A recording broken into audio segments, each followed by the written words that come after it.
what is a human? The etymology, the adjective, it says here, human, unmade of or belonging to man. All right, humanist, of man, human, kind, gentle, polite, learned, refined, civilized. Okay, literally earthling, earthly being, as opposed to gods. So as opposed to gods.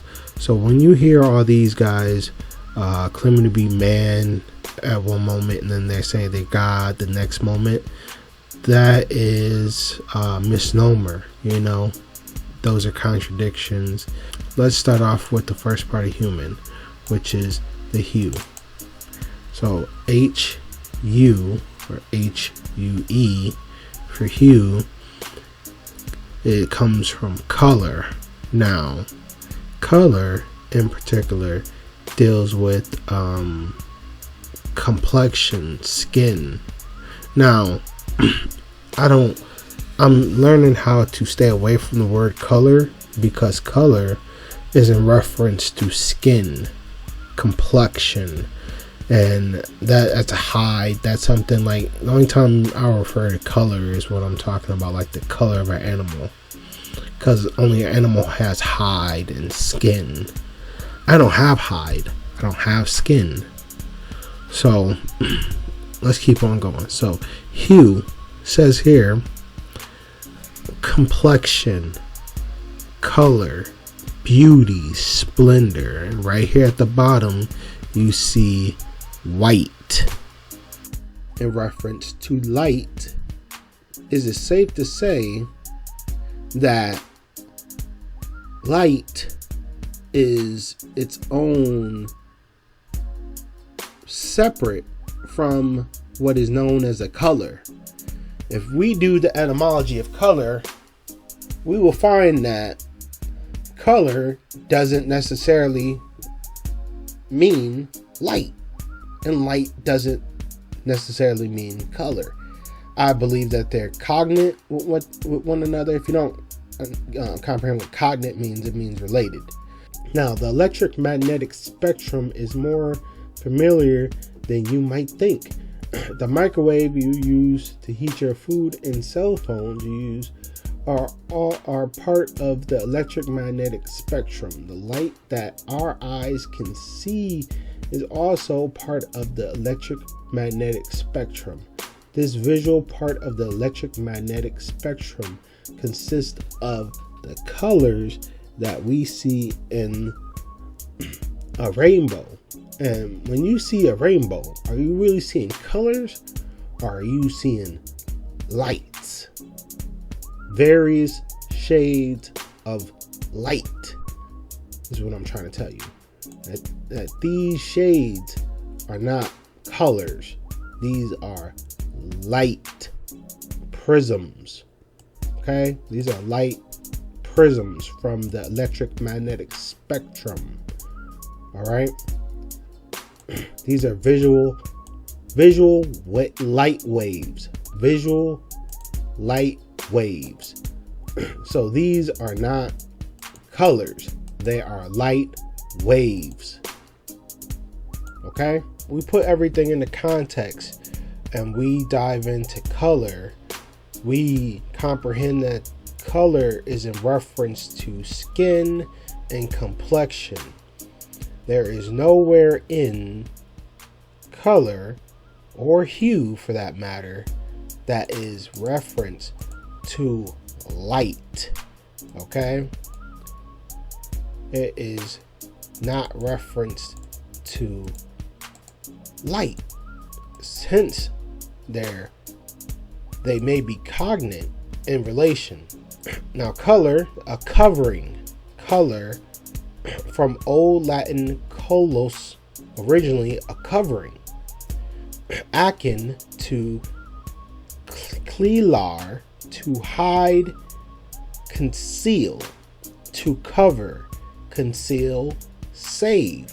Old English words for color were hue, bilio, a sense of evolution.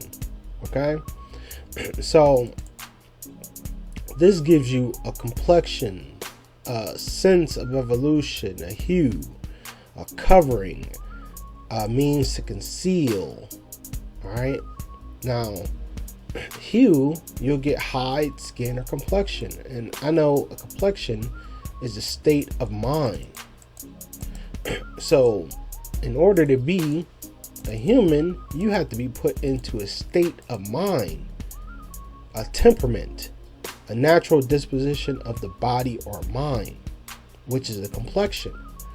So in order for you to become a human, you have to be put under the complexion, which is a deposition of the mind. You have to be put into a combination of temperament, character, makeup of what you have been labeled or conditioned to accept as your title name, which it is not, is a misnomer. It is incorrect. You do not have skin, okay? You do not have hide. You are not an animal.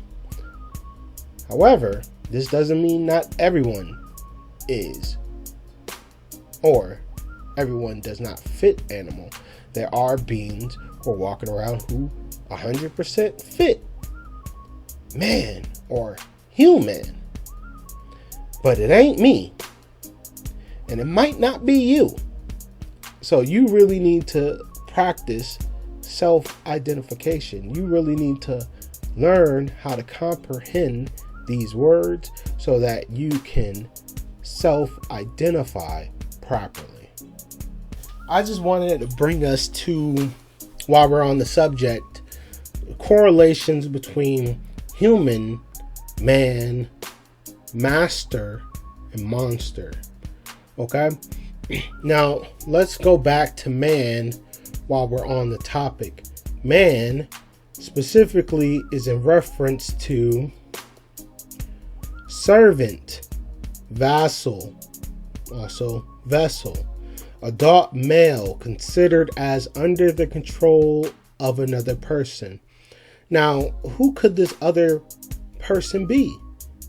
Could it be human, who is of, with that being said, man, right? So, could it be the human or master, right? The civilized man, human, turned into the master. Now, what is master? What is a master? Master, verb, to get the better of, prevail against, reduce to subjugation. From master, noun. It also says, meaning acquired complete knowledge of, overcome the difficulties of, learn, so as to be able to apply or use. Very telling. Master, having control. Now, a master sounds like steering, or master, steering, stir, monster, stir, you are steering, short for steering, stir, you are stirring. You ever seen something get stirred up? Get weaved or binded together, which can also be considered a complexion, right? Complexion, if you are stirring, let's see, complexion, there we go, which is a temperament. A complexion is a temperament to weave, braid, twine, entwine, okay? Encompassing, surrounding, from complexus. Complexion is from complexus, surrounding, encompassing, to encircle, embrace, and transfer use, to hold fast, master. Comprehend, with together. All right, so this is twining the aspect of you becoming this master, which is to get the better of, prevailing against, reducing, subjugating other man. So in order for these people to claim that they're masters, or they're Freemasons or Master Masons, they have to reduce and subjugate and prevail against those who they consider less knowledgeable, someone who has not risen and overcome the difficulties. Let's take a look at monster, right? Now, if you know, or maybe you don't, monster is another word for human. Monster, malformed animal or human. It says here at the very bottom, to make, think of.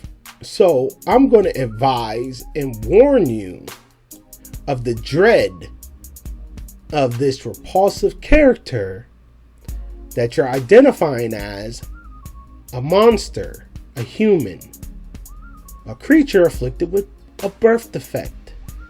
What is that birth defect? An awful deed, an abomination. So what was the awful deed that was done for you to become a monster? What's a deed, y'all? That which is done, acted, or performed, whether good or bad, great or small, a doing, an act.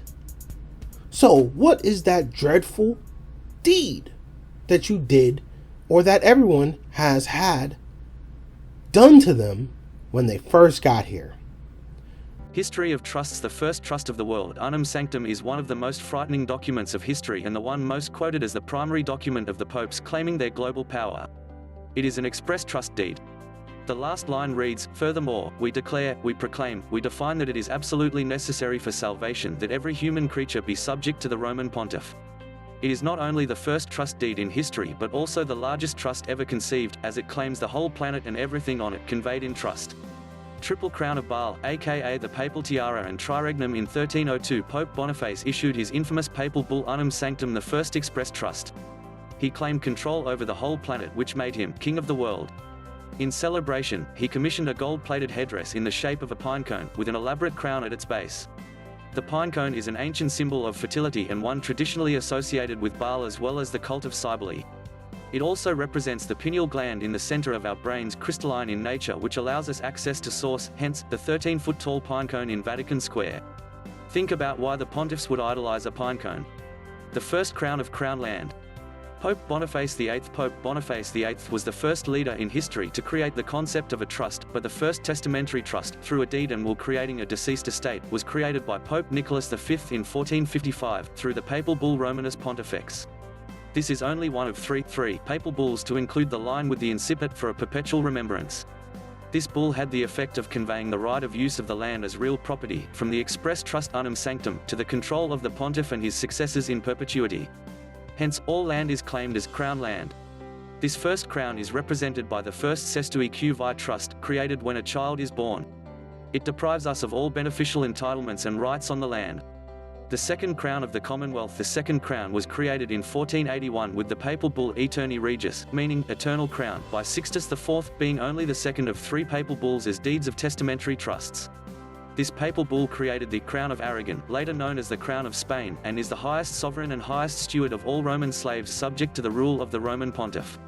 Spain lost the crown in 1604 when it was granted to King James I of England by Pope Paul V after the successful passage of the Union of Crowns, or Commonwealth, in 1605 after the false flag operation of the Gunpowder Plot. The crown was finally lost by England in 1975, when it was returned to Spain and King Carlos I, where it remains to this day. This second crown is represented by the second Cestui Que Vie Trust, created when a child is born and, by the sale of the birth certificate as a bond to the private central bank of the nation, depriving us of ownership of our flesh and condemning us to perpetual servitude, as a Roman person, or slave. The third crown of the Ecclesiastical See. The third crown was created in 1537 by Paul III, through the papal bull Convocation, also meant to open the Council of Trent. It is the third and final testamentary deed and will of a testamentary trust, set up for the claiming of all lost souls, lost to the sea. The Venetians assisted in the creation of the first Cestui Que Vie Act of 1540, to use this papal bull as the basis of ecclesiastical authority of Henry VIII. This crown was secretly granted to England in the collection and reaping of lost souls. The crown was lost in 1816, due to the deliberate bankruptcy of England, and granted to the Temple Bar, which became known as the Crown Bar, or simply the Crown. The bar associations have since been responsible for administering the reaping of the souls of the lost and damned, including the registration and collection of baptismal certificates representing the souls collected by the Vatican and stored in its vaults. This third crown is represented by the third Cestui Que Vie Trust, created when a child is baptized. It is the parent's grant of the baptismal certificate title to the soul to the church or registrar. Thus, without legal title over one's own soul, we will be denied legal standing and will be treated as things cargo without souls upon which the bar is now legally able to enforce maritime law. The Cestui Que Vie Trust. A Cestui Que Vie Trust is a fictional concept. It is a temporary testamentary trust, first created during the reign of Henry VIII of England through the Cestui Que Vie Act of 1540 and updated by Charles II through the CQV Act of 1666, wherein an estate may be effected for the benefit of a person presumed lost or abandoned at sea and therefore assumed dead after 7 years. Additional presumptions, by which such a trust may be formed, were added in later statutes to include bankrupts, minors, incompetents, mortgages, and private companies. The original purpose of a CQV trust was to form a temporary estate for the benefit of another because some event, state of affairs, or condition prevented them from claiming their status as living, competent, and present before a competent authority. Therefore, any claims, history, statutes, or arguments that deviate in terms of the origin and function of a CQV trust, as pronounced by these canons, is false and automatically null and void.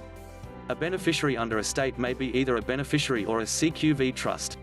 When a beneficiary loses direct benefit of any property of the higher estate placed in a CQV trust on his behalf, he do not own the CQV trust, he is only the beneficiary of what the trustees of the CQV trust choose to provide. As all CQV trusts are created on presumption, based upon original purpose and function, such a trust cannot be created if these presumptions can be proven not to exist. Since 1933, when a child is born in a state under inferior Roman law, 3 Cestui Que Vie trusts are created upon certain presumptions specifically designed to deny, forever, the child any rights of real property, any rights to be free, and any rights to be known as man or woman, rather than a creature or animal, by claiming and possessing their soul or spirit. The executors or administrators of the higher estate willingly and knowingly convey the beneficial entitlements of the child, as beneficiary, into the first Cestui Que Vie trust in the form of a registry number by registering the name, thereby also creating the corporate person and denying the child any rights to real property, and claim the baby as chattel to the estate. The slave baby contract is then created by honoring the ancient tradition of either having the ink impression of the baby's feet onto the live birth record, or a drop of its blood, as well as tricking the parents to signing the baby away through the deceitful legal meanings on the live birth record, which is a promissory note converted into a slave bond, sold to the private reserve bank of the estate, and then conveyed into a second and separate CQV trust, per child, owned by the bank. When the promissory note reaches maturity and the bank is unable to seize the slave child, a maritime lien is lawfully issued to salvage the lost property and is monetized as currency issued in series against the CQV trust. Claim the child's soul via the baptismal certificate. Since 1540 and the creation of the first CQV Act, deriving its power from the papal bull of Roman cult leader Pope Paul III, 1540, when a child is baptized and a baptismal certificate is issued, the parents have gifted, granted, and conveyed the soul of the baby to a third CQV trust owned by Roman cult, which has held this valuable property in its vaults ever since. Since 1815, this third crown of the Roman cult and third CQV trust representing ecclesiastical property has been managed by the bar as the reconstituted gala, responsible, as grim reapers, for reaping the souls. Each Cestui Que Vie trust, created since 1933, represents one of the three crowns representing the three claims of property of the Roman cult: real property, on earth; personal property, body; and ecclesiastical property, soul. Each corresponds exactly to the three forms of law available to the gala of the bar courts. Corporate commercial law, judge is the landlord; maritime and canon law, judge is the banker; and Talmudic law, judge is the priest. What is the real power of a court judge? Given what has been revealed about the foundations of Roman law, what is the real hidden power of a judge when we face court? Is it their superior knowledge of process and procedure, or of magic? Or is it something simpler and far more obvious? It is unfortunate that much of the excitement about estates and executors has deliberately not revealed that an estate, by definition, has to belong to a trust to be specific, a testamentary trust or CQV trust. When we receive legal paper or have to appear in court, it is these same CQV trusts which have our rights converted into the property contained within them. Instead of being the trustee, or the executor, or administrator, we are merely the beneficiary of each CQV trust, granted only beneficial and equitable use of certain property, never legal title. So if the Roman legal system assumes we are merely the beneficiary of these CQV trusts, when we go to court, who represents the trustee and office of executor? We all know that all cases are based upon the judge's discretion, which often defies procedures, statutes, and maxims of law. Well, they are doing what any trustee or executor, administering a trust in the presence of the beneficiary, can do under Roman law, and all the statutes, maxims, and procedures are really for show, because under the principles of trust law, as first formed by the Roman cult, a trustee has a wide latitude, including the ability to correct any procedural mistakes, by obtaining the implied or tacit consent of the beneficiary, to obviate any mistakes. The judge is the real and legal name. The judge is the trust itself. We are the mirror image to them, the ghost, the dead. It is high sorcery, trickery, and subterfuge that has remained legal for far too long. Spread the word. Source: Stop the Pirates.